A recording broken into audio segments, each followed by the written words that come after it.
معزز ناظرین، جب ہم تاریخ کا مطالعہ کرتے ہیں تو ہمیں ایسے کئی لوگوں کے بارے میں پڑھنے کو ملتا ہے جو اپنی ابتدائی زندگی میں کوئی خاطر خواہ کامیابی حاصل نہ کر سکے، بلکہ کافی ناکامیوں کا انہیں سامنا کرنا پڑا، لیکن محنت، لگن اور جستجو سے ان کی زندگیوں میں تبدیلیاں رونما ہوئیں اور پھر وہ اپنا ایک خاص مقام اس دنیا میں بنانے میں کامیاب ہوئے، اور آج کی اس دنیا میں اپنی اپنی جگہ انہیں مانا اور جانا جاتا ہے، کیونکہ انہوں نے اپنی ناکامیوں کو اپنے لیے ایک چیلنج کے طور پر لیا۔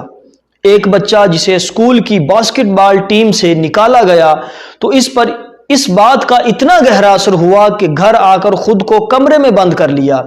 اور کئی گھنٹوں تک روتا رہا، لیکن یہ بات اس کے لیے ایک چیلنج بن گئی، اور وقت گزرنے کے ساتھ ساتھ بعد میں وہی لڑکا باسکٹ بال کا 6 بار چیمپئن رہا اور وہ نامی گرامی کھلاڑی مائیکل جارڈن بنا۔ اسی طرح ایک بچہ جو گونگا تھا، 4 سال کی عمر تک اس کے والدین یہی سوچتے رہے کہ وہ گونگا ہے، بول نہیں سکتا، لیکن 4 سال کی عمر میں وہ پہلی بار بولا۔ اس کے والدین کو ہمیشہ اس کی فکر ہوتی تھی کہ آخر اس تیز رفتار دنیا میں وہ دوسروں کا مقابلہ کیسے کرے گا، یہ اس دنیا میں کیسے آگے بڑھے گا، لیکن وقت نے ثابت کیا کہ بعد میں وہی بچہ البرٹ آئنسٹائن بنا، جس کے نام سے آج بچہ بچہ واقف ہے۔ اسی طرح ایک شخص جسے اخباری نوکری سے یہ کہہ کر نکال دیا گیا کہ آپ کے پاس کوئی تخلیقی صلاحیت نہیں ہے، کوئی اوریجنل آئیڈیاز نہیں ہیں، بس یہی بات اس شخص کے لیے ایک چیلنج بن گئی، اور وہی شخص بعد میں والٹ ڈزنی بنا، جو کہ مکی ماؤس نامی کرداروں کا بنانے والا ہے۔ اسی طرح ایک شخص کو 11 سال کی عمر میں فٹ بال ٹیم سے نکال دیا گیا، کیونکہ وہ ایک ایسی بیماری کا شکار تھا جس کے تحت انسان کا قد بڑھنا رک جاتا ہے اور وہ اپنی عمر کے دوسرے کھلاڑیوں سے بہت چھوٹا دکھائی دیتا تھا۔ معاشرے بھر میں اس کا مذاق بنایا جاتا تھا، لیکن آپ دیکھیں کہ وہی لڑکا آج کا مشہور فٹ بالر لیون میسی بن کر فٹ بال کی دنیا کا بادشاہ بن گیا۔ اسی طرح ایک کاروباری نوجوان شخص جسے 30 سال کی عمر میں تباہ شدہ حال میں تنہا چھوڑ دیا گیا، اس کے شیئر ہولڈرز نے اسے کمپنی سے نکال دیا جسے اس نے خود بنایا تھا۔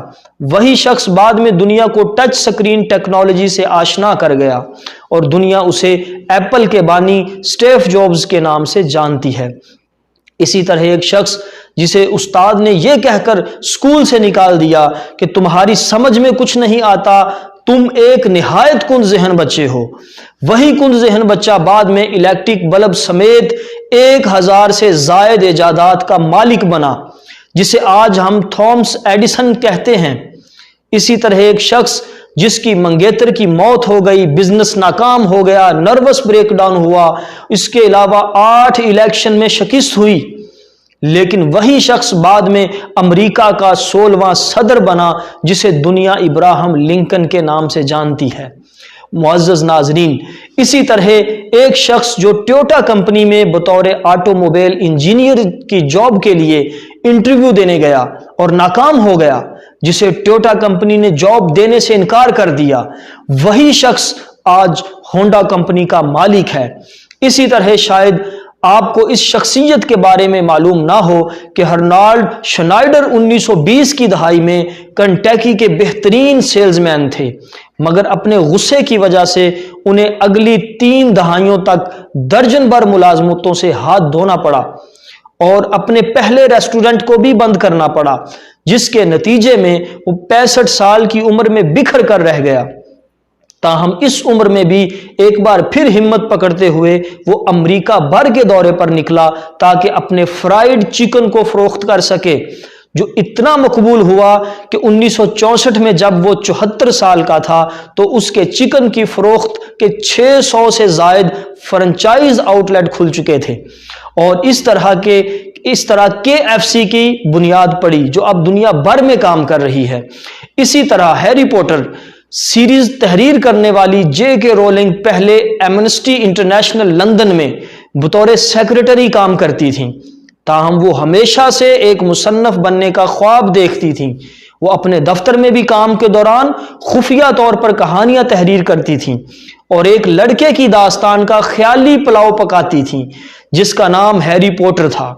اسی وجہ سے اسے ملازمت سے بھی نکال دیا گیا اور یہی چیز اس کے کام آئی، کیونکہ چند برس بعد اس نے آخر کار پوری توجہ لکھنے پر مرکوز کرنے کا فیصلہ کیا اور آج پوری دنیا اس کے کردار ہیری پوٹر سے واقف ہے۔ اے پی جے عبد الکلام ابو الفاخر زین العابدین ایک نرم خو، امن پسند، محنتی، دنیا کا عظیم سائنسدان اور بھارت کا 11واں صدر تھا۔ تامل ناڈو کے علاقے رامیشورم کے ایک متوسط گھرانے سے تعلق رکھنے والا یہ عبد الکلام، ان کے والد کشتیاں چلاتے تھے، پڑھے لکھے بھی نہیں تھے، البتہ عبد الکلام کو پڑھانے کے خواہاں تھے۔ انہوں نے کافی پریشانیاں اور مصیبتوں کا سامنا کر کے اپنے تعلیمی سفر کو مکمل کیا۔ اسکول فیس ادا کرنے کے لیے پیسے نہیں تھے، چنانچہ انہوں نے علاقے میں اخبار فروشی کا پیشہ اختیار کیا اور اپنا تعلیمی سفر برقرار رکھا اور مدارس انسٹیٹیوٹ سے خلائی سائنس میں گریجویشن کی اور 1974 میں بھارت کا پہلا ایٹم بم بنایا۔ اسی طرح آپ کی عظیم خدمات کے اعتراف میں بھارت سرکار نے 1997 میں انڈیا کا ممتاز شہری ایوارڈ یعنی بھارت رتن سے نوازا۔ پھر 2002 میں 90% اکثریت کے ساتھ انڈیا کا صدر بنائے گئے۔ آپ نے کبھی سوچا تھا کہ ایک کشتی بان کا بیٹا کبھی دنیا کا اتنا بڑا سائنسدان بنے گا، ایک معمولی اخبار فروش شخص انڈیا کا صدر بنے گا؟ دراصل دنیا کے کامیاب ترین انسان اپنی زندگی کو ایک معمولی چیز سے شروع کرتے ہیں اور مقصد کے حصول کے لیے مسلسل محنت جاری رکھتے ہیں، پھر یہی چیز انہیں ایک کامیابی تک پہنچاتی ہے۔ اگر آپ کبھی ناکام نہیں ہوئے تو اس کا مطلب ہے کہ آپ نے کبھی کوشش ہی نہیں کی۔ جو لوگ محنت پر بھروسہ کرتے ہیں اور مستقل مزاجی سے اپنے موقف پر قائم رہتے ہیں، کامیابی یقیناً ان کے قدم چومتی ہے۔